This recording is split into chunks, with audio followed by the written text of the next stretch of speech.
really cool, creative way to be able to offset some of your taxes is called the Augusta rule. So let's say you do, come in, you hit it big in crypto and you buy yourself a schwanky house. You can rent the home back to your business up to 14 times a year at the same rate as an Airbnb or another equivalent in your area.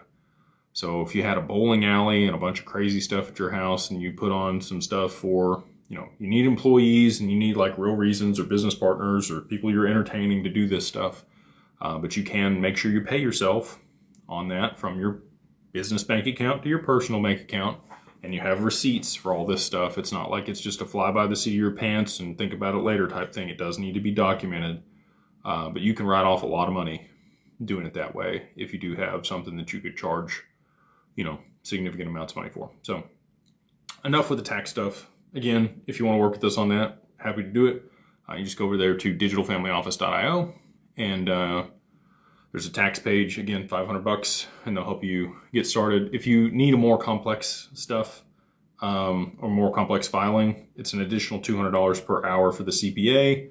Most people have pretty simple W-2 and crypto investments in an LLC, and they're not, maybe they tally up their transactions using Coinly or something. It's not overly complicated, but if you want it done right and you want somebody to make sure you're going to get as much back as you can, we have good people that we work with. We got Kuupiligaa. Kupileg?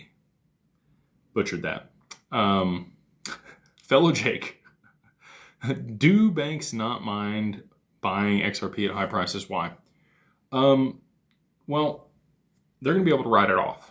They're holding it on their balance sheet as an asset to be able to pay gas fees, which is part of a network. It's software.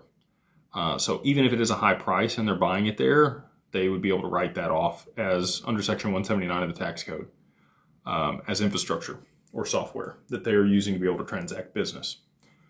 So they don't care. A lot of them the majority of them already have a pre-negotiated contract with Ripple. There's over 1,700 NDAs with Ripple for pre-negotiated contracts, in my personal opinion. And that allows the majority of these financial institutions to already have an allocation and they can execute that pre-negotiated option on XRP and be able to get, $1 billion, $500 million, 200 million, whatever it was that they were allocated later on after price appreciates.